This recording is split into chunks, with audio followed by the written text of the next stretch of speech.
राधा,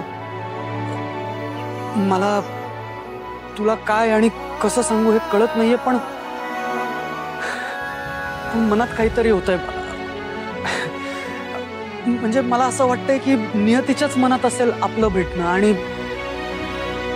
तुझं आणि माझं एक होणं. मला नाही, माझा स्पष्टपणे नकार. काय रे शवन, तुला साधं सिंपल आय लव्ह यू पण नाही म्हणता येत का रे? हा, अरे सरळ म्हण ना आय लव्ह यू. डिशक्या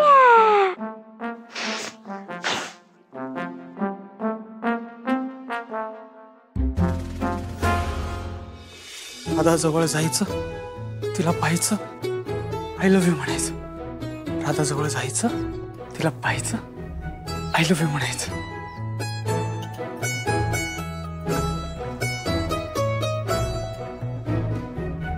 राधा जवळ जायचं, तिला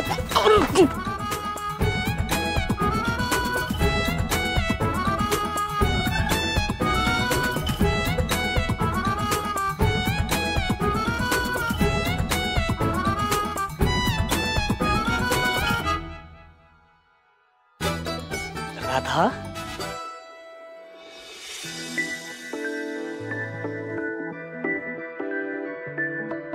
काय रे, काही हवंय का?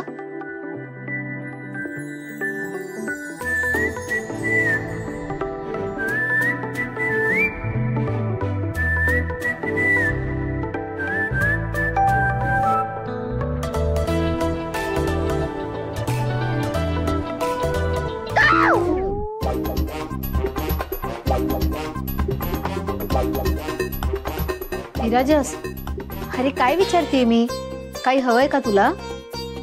हो, म्हणजे नाही. हो नाही, म्हणजे नाही नाही नाही, नकोय मला काही. काय हवंय? काहीतरी तुला काय हवंय आता? आई मला नाही, शॉवरला. काय बोल ना शॉवर. हे ते मला मला नाही, म्हणजे माझं ते हे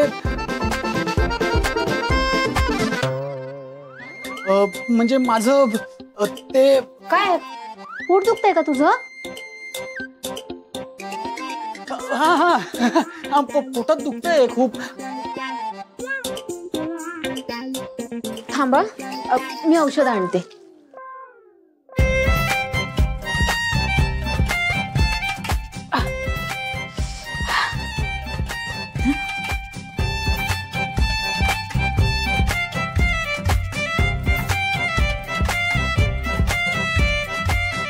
शॉवर तुझं तिथे एक वेळेस मसाले बनतील, पण तुझी ही प्रेमाची रेसिपी काही बनणार नाही.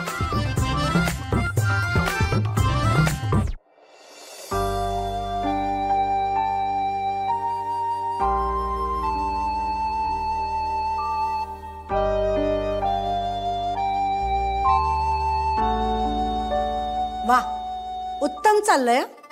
जे नाही करायचं म्हटलं तेच केलत ना? काय केलंय मी? त्या पोरीच्या मसाल्यासाठी सामान घेऊन आलात ना, आणि काय केलं म्हणून काय विचारताय? बायकोच्या बोलण्याला जरा पण किंमत नाही ना? का करता असं? का नाही ऐकत तुम्ही माझं? तुझं काय ऐकलं नाही मी? हे बघ, मला जरा नीट समजेल असं काय ते सांग. या, एवढं सगळं घडून गेलं, सांगितलं तुम्हाला मदत करू नका, तरी ये रे माझ्या मागण्यात चालू आहे तुमचं. आता हे सामान आणण्यासाठी पैसे खर्च करण्याचा मोठेपणा तुम्हीच केला असेल, हो ना? तुम्हाला आमचा जरा पण विचार नाही का? बायको पोरांची काही काळजी वाटत नाही तुम्हाला? जे काय आहे ते त्या दोघांवर उडवायचं, आणि मग गरज पडल्यावर आमच्याकडे कोण बघणार, कोण उभं राहणार आपल्यासाठी? सांगा ना. एक मिनिट. हे सगळं सामान आणण्यासाठी पैसे मी खर्च केले असं कोणी सांगितले तुला? आता सामान तुम्ही आणलं ना, मग खर्च पण तुम्हीच केला असणार ना, हो की नाही? मला माहितीये, ती राधा आहे ना, तिने मुद्दाम तुम्हालाच सामान आणायला सांगितलं असणार, कारण तिला माहितीये तुम्ही तर दानवीर करणार, तिच्याकडे थोडीच तुम्ही सामानाचे पैसे मागणार. पास झालं, खूप बोललीस तू. तोंडाला येईल ते बोलू नकोस. हे बघ, तू आधी शांत हो. राधाबद्दल तू जसा विचार करतेस ना तशी राधा मुळीच नाहीये. ती स्वतः हे सामान आणण्यासाठी जाणार होती, पण मला तिची अवस्था बघवली नाही म्हणून मी तिला बोललो सामान मी घेऊन येतो म्हणून. आणि बरं, पैसे मी घेत नसताना सुद्धा तिनं तिच्याकडचे पैसे जबरदस्तीने मला दिले. काहीतरीच काय सांगताय? तिच्याकडे कुठून आले पैसे? तुला ना तोंडाला येईल ते बोलायची सवय आणि हाच प्रॉब्लेम आहे. तिने स्वतः काहीतरी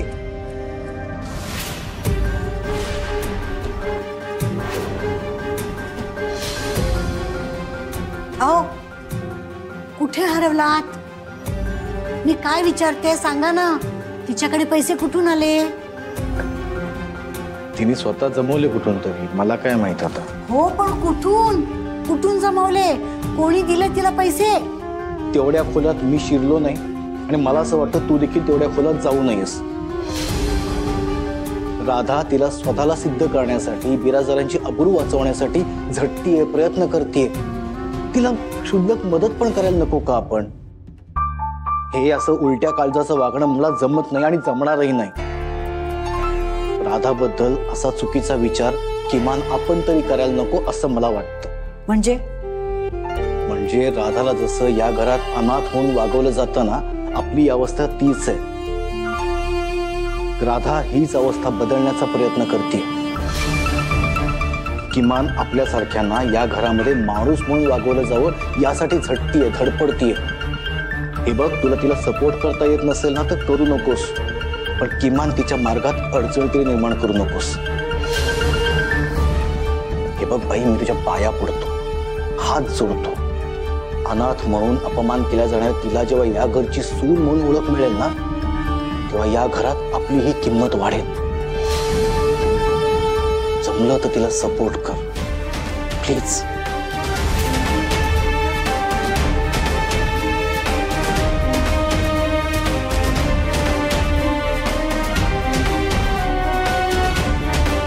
चंदूशेठ, माझी राधा सुखरूप असेल ना हो तिकडे? माई सुखरूप आहे ती. मुंग्या बोलला ना तुला, मग कशाला तेच तेच तेच तेच गिरवत बसतेस? घे, चिंता नको करूस. अहो, तिच्या घरच्यांच्या वागण्यामुळे चिंता वाटते हो राधाची. तिच्या घरच्यांच्या वागण्यामुळे म्हणजे म्हणजे असे काय वागले ते की तुला चिंता वाटते त्यांची? हा, तुला काय माहित? मला काय माहिती असणार आहे? मी फक्त माझ्या मनातली भीती बोलून दाखवली.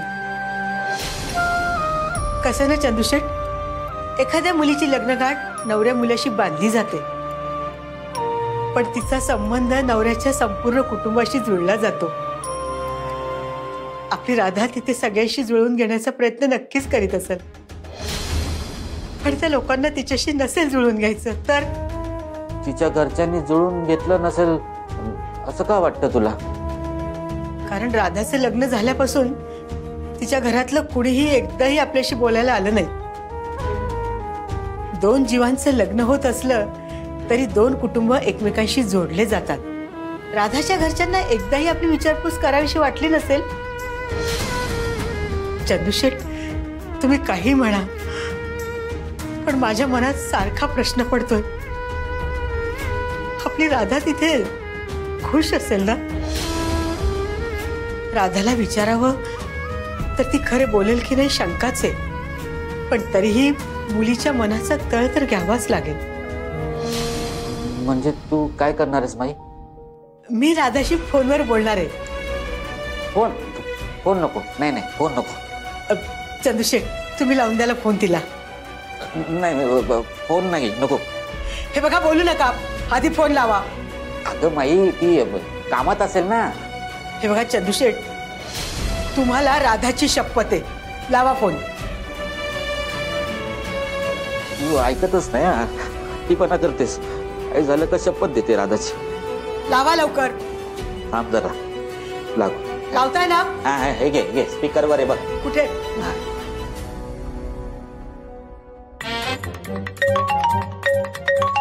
चंदूशेठ, हॅलो राधा, अगं मी बोलतीये माई. माई राधाताई नाही, मी बोलतोय मुंग्या. मुंग्या, तू घेतलास होय राधाचा फोन? हो, ते मी फोटो काढतोय ना माझ्या मित्रांना दाखवायला. छान छान काढ हा, मन सोक्त फोटो काढ.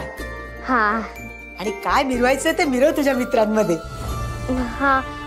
माई तुला राधाताईशी बोलायचं असेल ना, थांब देतो. नाही नाही, मला तुझ्याकडेच काम होतं. देऊ नको तिला फोन बिन. काय काय माझ्याकडे काम आहे? काय काम आहे? मला सांग मुंग्या, तू बिराजदार साहेबांना पाहिलंस खरं तिकडे?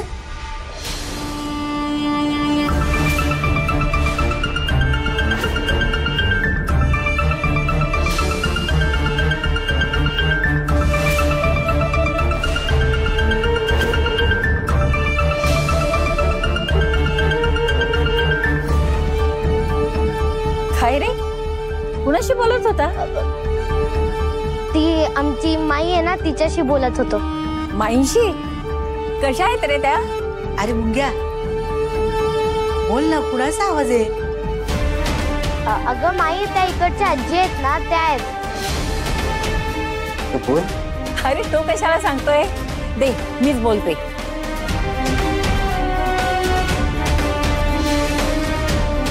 हॅलो, काय म्हणता मुंग्याच्या माई, बऱ्या आहात ना?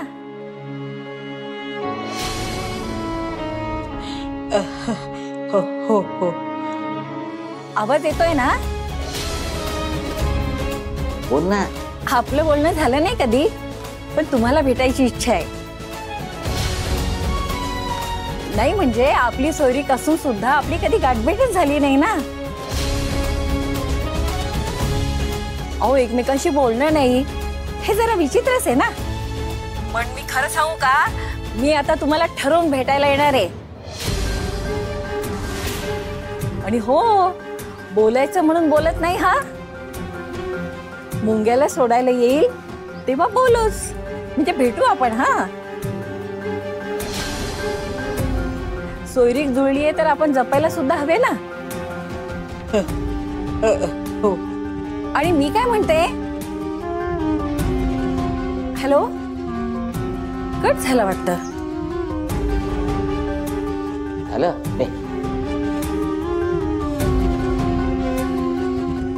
झालं ना समाधान? चिंता करत बसते सारखी सारखी, जास्त विचार नको करत बसू. त्या आमच्या माईला दिसत नाही ना, म्हणून ती कधी कधी बटन दाबून देते. हो का रे? अरे मला असं वाटलं की इथे जे काही घडलं ते तू त्यांना सांगितलं आणि त्याचाच राग म्हणून त्यांनी फोन कट केला, असंच वाटलं मला. नाही नाही, मी काहीच सांगितलं नाहीये. का रे, का नाही सांगितलंस? नाही, तुझ्या जागी दुसरं कोणी असतं ना तर सगळं सांगितलं असतं. हो, पण माझा पूर्ण विश्वास आहे की एकदा शॉवर ताईला आय लव्ह यू बोलला आणि त्यांनी घेतलेलं कॉन्ट्रॅक्ट पूर्ण झालं की मग सगळं काही ठीक होणार. होईल ना? होईल रे बाळा. पण हे सगळं तुला विराजच बोलला का?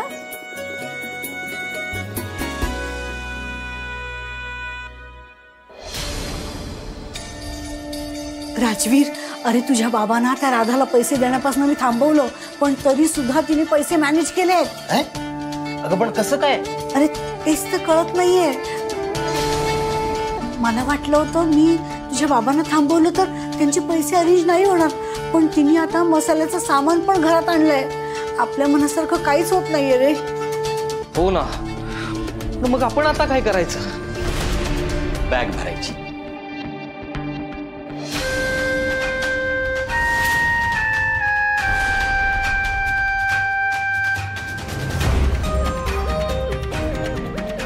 का बॅग का भरायची? कारण एका अनाथाचं तरी या घराबाहेर जाण्याचं तिकीट कन्फर्म होणार आहे.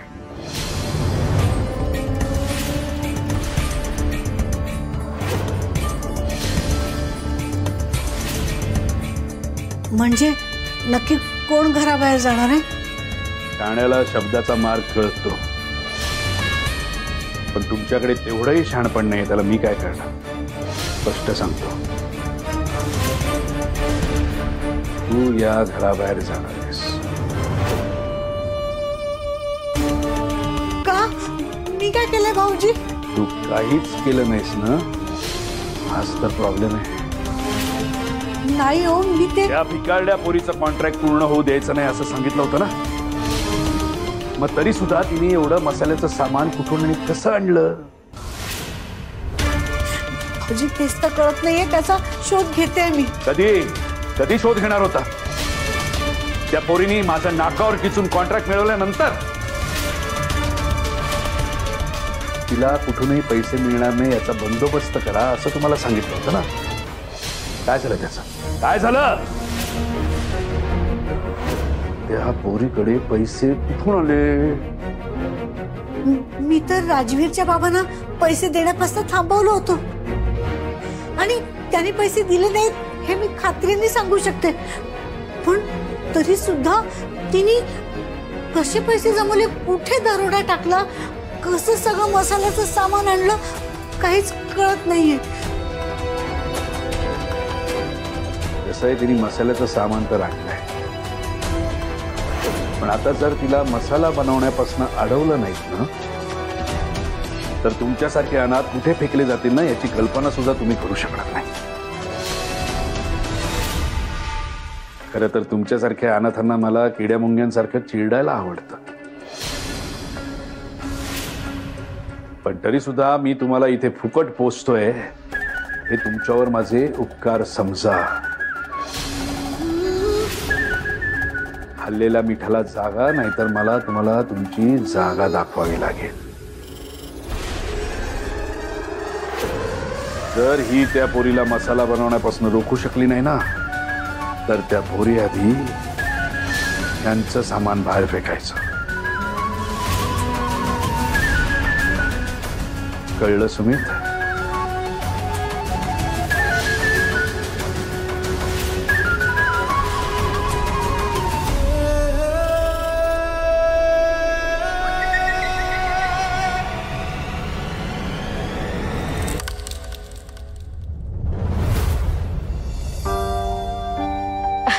काका, सगळं सामान अगदी बरोबर आणलंय.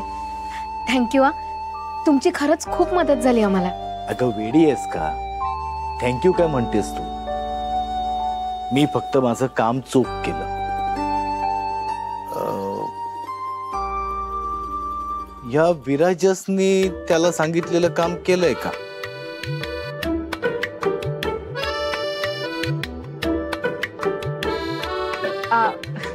त्याचं काय, तो जमेल तशी करेल मदत. त्याच्या पायाला लागलंय ना, शिवाय त्याचं पोटही दुखतंय, त्यामुळे त्याच्यावर काही प्रेशर नाही. चला आता हे उन्हात छान वाळू देत. राधा, तू हे इथेच ठेव, तू खाली जा. आम्ही आहोत ना, आम्ही करतो सगळं व्यवस्थित. ओके, राहू दे ठेव खाली. हा हा, राहू दे. सांभाळून ग.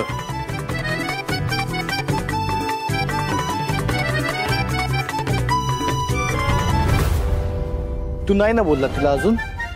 नाही. काय याला काही जमेल असं वाटतं का हो तुम्हाला? एक नंबरचा फट्टू आहे हा.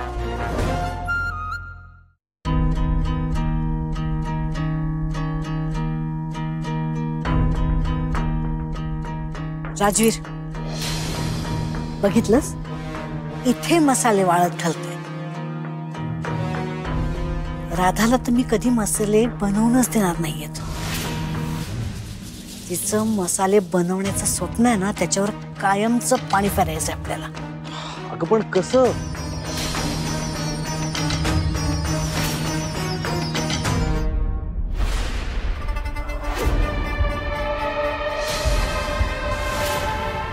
राजवीर, टाकी बघितलीस? ह्या टाकीतलं पाणी आणि मसाले जेव्हा एकजीव होतील ना, तेव्हा राधाला जीव गेल्यासारखं होईल.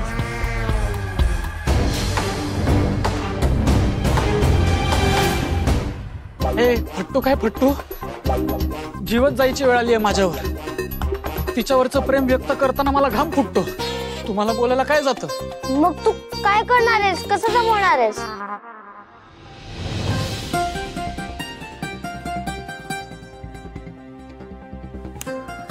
आयडिया. चाचू तू काही टेन्शन घेऊ नको, तू पण जा खाली. आम्ही दोघं आहोत ना, आम्ही करतो मॅनेज सगळं. नक्की नक्की आम्ही आहोत ना, विश्वास ठेव. तू बिंदास्त खाली जा. आज बोलायचंय ना तिला? 100% माझ्यावर सोड, तू बिंदास्त खाली जा.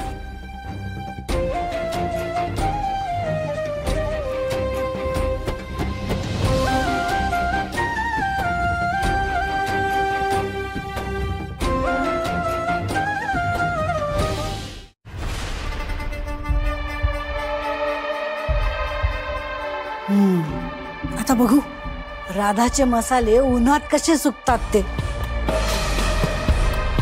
कर, कॉक चालू कर.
घ्या, झालं आपलं काम.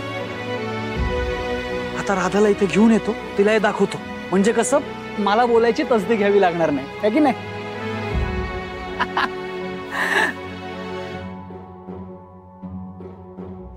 आता थोड्याच वेळात पाण्याची टाकी ओव्हरफ्लो होईल आणि सगळे मसाले पाण्यात, आणि तिच्या कॉन्ट्रॅक्टवर सुद्धा पाणी फिरणार. आणि त्यात हा कॉक चालू ठेवण्याचा आळही तिच्यावरच येणार.